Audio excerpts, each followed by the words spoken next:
Hi traders, Shawn Lucas here. So good to be with you today, and man, there's a lot to talk about. We're excited to get started. Just jump right in. We've got, woke up this morning, had no idea that we'd have, that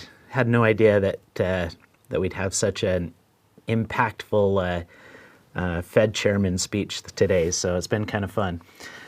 Great to be with you, and always look forward to these opportunities to kind of chat about the market. Today we're going to talk a little bit about headlines, and there's certain times in the market, when the market's going back and forth, and certain times when the market's going back and forth, and you're like, I'm not sure whether this thing is going up, whether it's going down. In fact, structurally, it doesn't look real confident, and you gotta kind of wonder, what is moving this market? What is it that's what's happening that we need to? What am I missing, basically? And sometimes you can kind of, there's something that everybody's looking at some point. As there's always something out there that they're looking at. Just so happens that right now we are really focused on some really big economic events, some things that will have, headline movement, any kind of headline that will resolve any of these uncertainties in the market will influence how the market is going to be moving. And in times like that, as you're approaching these type of events, what happens is the market, gets real skittish. It doesn't know whether it wants to go up, doesn't know whether it wants to go down. It just kind of gets into a very narrow range and not a lot of volatility, not a lot of price movement, and so forth. So let me just kind of throw out three headlines real quick for you, and I want to see. I'm gonna kind of check the chat box here. Which of these headlines is going to have the biggest impact on the market movement? We've got the Trump-China tariff headline. We've got we have the Brexit headline. We have the, what else? Interest rate headline. Which of those three headlines do you think will have the greatest impact on market movement? I'm just going to kind of look and see, just get a pulse on what everyone thinks out there. While you're typing that in, really any of them, all of them will have an influence. I was really surprised this morning to see how big of an influence that interest rate announcement, or that interest rate discussion by Fed Chairman Powell had on the markets this morning. It was intense. Going in, everybody knew there's three Fed chairmen speaking this week. I don't know if you knew that. Yesterday was one, today was Powell, and there's another one in the future. And really kind of the market has been kind of holding on to this idea right now that we're looking for some softening verbiage from the Fed. Softening. Up until now, we've had a fairly rigid policy on raising interest rates. They've maintained a fairly rigid policy on raising rates, which has been good. I mean, from their perspective, what they're trying to do is get the rates up to a level that at least they have some firepower next time the economy starts to slow down. The argument out there has been this, that if they raise it too much, they may create the recession or the negative negative economy that they're going to try and use to. How do I say this? Hold on. So if they keep raising the rates the way that they're raising it, that they may actually cause the problems in the economy that they're trying to avoid, if that makes sense. And so that's a little bit of a problem out there. Brexit. Let's talk a little bit about Brexit. Brexit's another unknown. I think within the last couple days, we've had the European Union approve sort of the initial bill that Theresa May sent over They really like the bill, and anytime you have a government like the European Union liking a bill or liking a or proposal, you got to ask the question: is this really a good proposal? And I think Juncker was yesterday was recorded saying, this is the best proposal for Europe we've ever seen. So, and I think the Brits are looking at that and they're saying, oh, maybe this isn't so good. In fact, there's a lot of frustration right now among Parliament whether this proposal in the Brexit is actually good for the economy in Britain. There's been a lot of concessions that have made to the European Union. And I think that a lot of folks are really struggling right now. With the idea that, hey, is this just another business as usual, where the taxpayers, the citizens, get the raw end of the deal? And so I think that there's some events that'll happen over the next couple of weeks. I think the big one is December 11th, when the Parliament in Britain decides whether to accept the proposal or not. Europe's okay with it. In fact, they're giving nods to the Brits, saying, "Yeah, pass it, pass it, pass it." But are the Brits going to be happy with it? And that's a big question right now. So mark your calendars for December 11th, because right now we're seeing some support in the British pound. I think, in fact, let me just pull that up if I can real quick. Right now, we're seeing a little bit of support come in. Let's look at an hour chart here. And you see this floor that was created in the British pound. We'll change this over to a day chart here.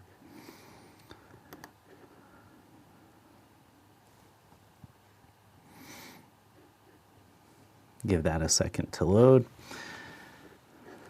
So you see this little bit of a floor here, and that floor is important for it to hold.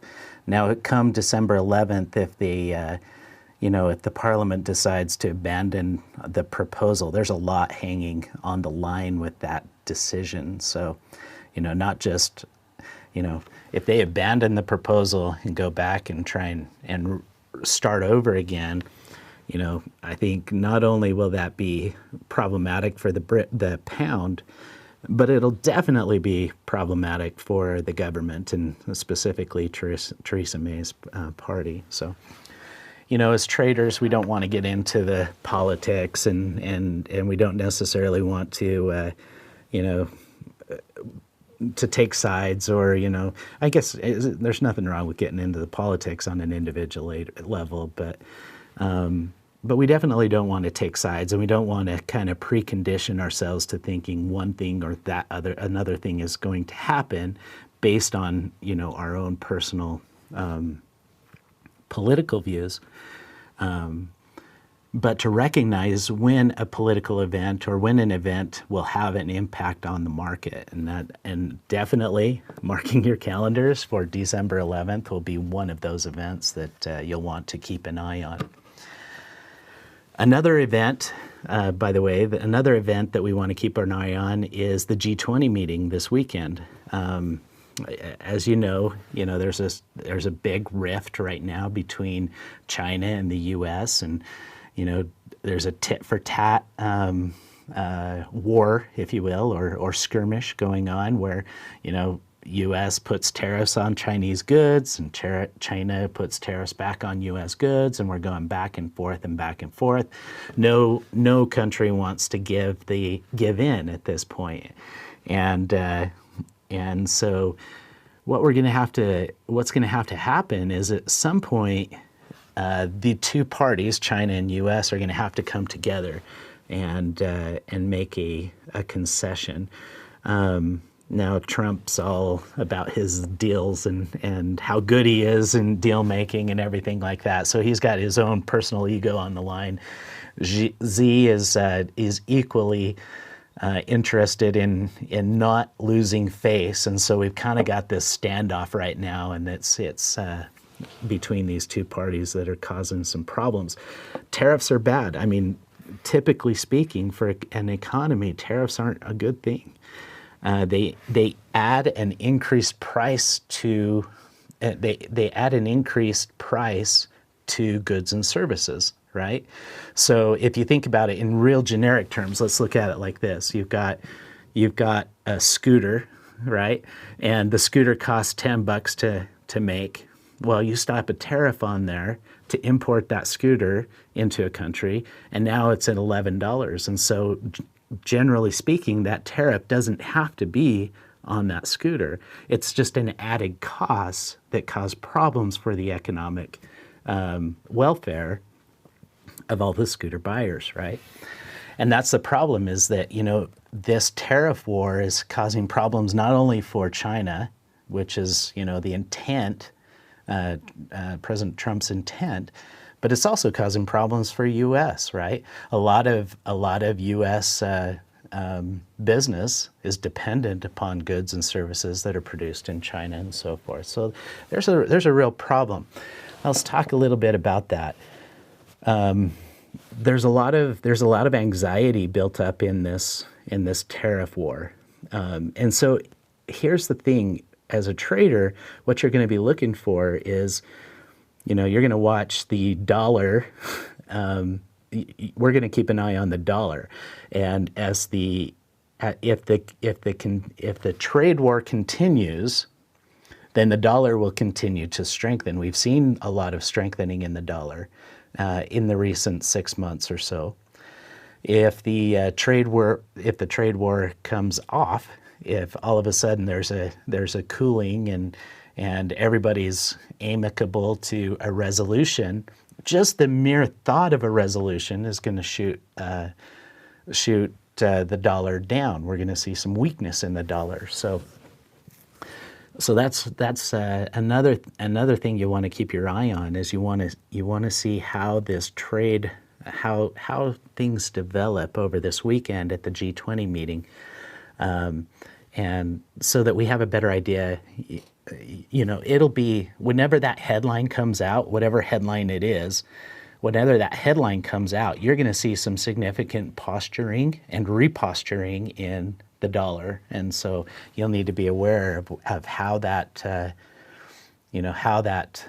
how to position yourself so that you can either take advantage of that new reposturing, or maybe you may want to just get out of your positions.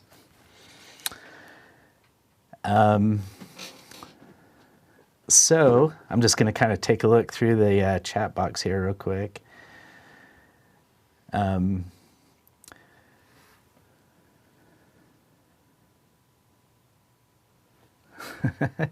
Yeah, bonds are really the central. It's the first. If you think about like an onion, I know onion, right? We're going to do economics via onions. If you look at an onion, interest rates are the core of that onion, and then you have all these layers around that onion, right? And bonds are that first layer outside of the core. Interest rates are the key to move the economy. So as the interest rates go up, that puts pressure on the economy. Interest rates go down, that lightens the pressure. It makes it a little easier to conduct business when the interest rates are down. The next layer, the immediate layer after the interest rate, is the bond market. And one of the comments in the chat box here is that bonds aren't following suit. They're not behaving quite normally. And so, what is it? Is that a tail wagging the dog? Is it the bond market that's signaling interest rates, or is it interest rates signaling the bond market? And those are some interesting questions that we have to work through as traders.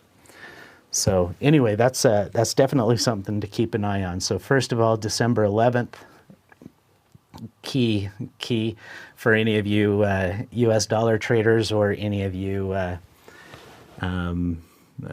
British pound traders. December 11th is going to be a big day. And then, of course, this weekend with the G20 meeting, look at the headlines.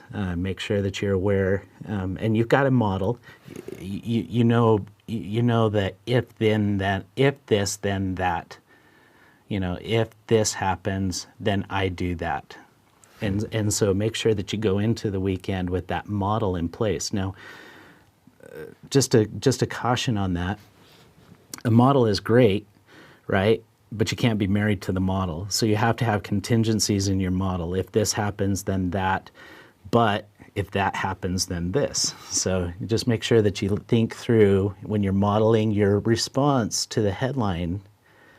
Make sure that you think through all the different scenarios and that you've accounted for the variations in how things can evolve with that G20 meeting this weekend.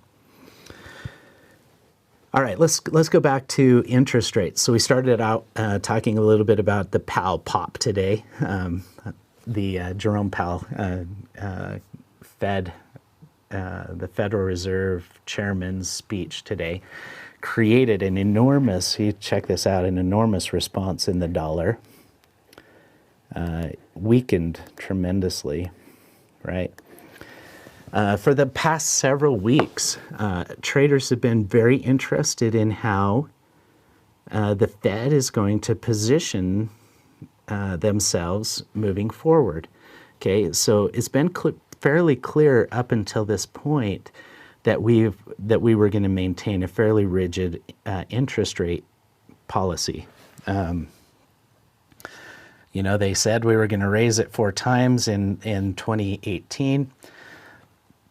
The last coming up here on, I think, will one of you pull up the date for the meeting and post that in the chat box there.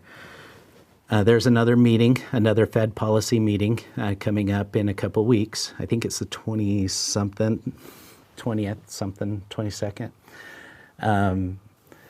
But here again, that's another date that you're going to want to put on your calendar because this is going to be another event, another headline that's going to create some volatility and reposturing in a lot of the investments that you have. But what's happened today is that we had Fed Chairman Powell come out, and he actually introduced a little bit of a dovish, what we call dovish terms into his comments. Now, dove is there's hawks and there's doves. Hawks take a more aggressive interest rate policy. Hawks want to hike interest rates up. Doves, they're a little bit more softer on the economy. They want to be more accommodative, and so they want interest rates to go down. So what he did today is he introduced a little bit of a glimmer of dovish vernacular to his speech. In particular, what we've been looking at is what is called the neutral rate. And the neutral rate is basically, it's the interest rate, it's the Goldilocks interest rate. It's an interest rate that's not so stimulating in the economy that it overheats the economy. And at the other side, it's not so accommodative that or it's not so aggressive that it puts the brakes on the economy. So it's the Goldilocks between too aggressive and too soft. So that's the neutral rate. And there's an idea that if the Fed can hit that neutral rate, the problem being is that it's not a defined rate. It's just kind of make-believe, right? It's that point where you're not too hot, not too cold, right? And so that changes, depending on where we're at in the economy. So what happened today is that he said, Jerome Powell said that, hey, we are closer to the neutral rate than we've been. So up until this point, the neutral rate has been above where the Fed funds rate is. So up until this point, we've been moving more aggressively, more hawkish, up to the neutral rate. And what he said is that that neutral rate is closer than it's ever been. So take that for what it means. They've signaled so far that once we reach that neutral rate, then we're going to pause in our raising of the interest rates. And so what he's done is he said, hey guys, look, we're a little closer than what we thought maybe a month ago or 2 months ago. And whether that's the neutral rate coming down to meet where the Fed funds rate is right now, or whether that's the Fed funds rate moving up to where the neutral rate is, that's who knows what that is. We have ideas and feelings and theories on that, but regardless, what he said today of us being close to that neutral rate, that's a good thing for the stock market, right? Stock market bounced. It's a bad thing for the dollar. Why would it be a bad thing for the dollar? Simply because if the dollar likes high interest rates, right? If you put your money in the US dollar, you want the best interest rate, the highest interest rate you can out of the US dollar. And so what they said today is that, hey, we may not be raising we may be closer than we thought to the neutral rate. So there's a possibility that we won't raise more into the future. And what that is interpreted in the dollar is that, hey, look, we may not get the better interest rates that we want. And so that's why the euro shot up, dollar took a dive. And it's amazing, if you look at that, look at this chart here. It's amazing the magnitude of the rally, and it's held itself pretty good. It's popped up, pulled back, popped up again, and is held strong through most of the trading session today. But let's see what it's done on a daily basis, because this is important too, is that we keep an idea where we are relative to the bigger picture.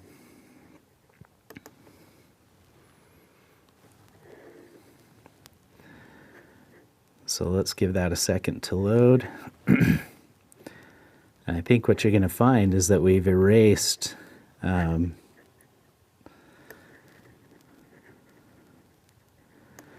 we've practically erased the last 3 days worth of trading. So the dollar has strengthened really a lot during this section, and then today it weakened, and it pushed us all the way back up into the upper ranges on the dollar. So this was the news. In reality, this is the news that we were looking for. So today's news is going to price in. Today's news is going to price in the December rate meeting. So we're using today's news. So hopefully, all of the news that would headline movement during the next Fed meeting, all of that news should be released before the meeting happens. Does that make sense? So the Fed is trickling out their plan right now, and today was a big part of that plan. And so that way, come the meeting, we shouldn't see as big a spike.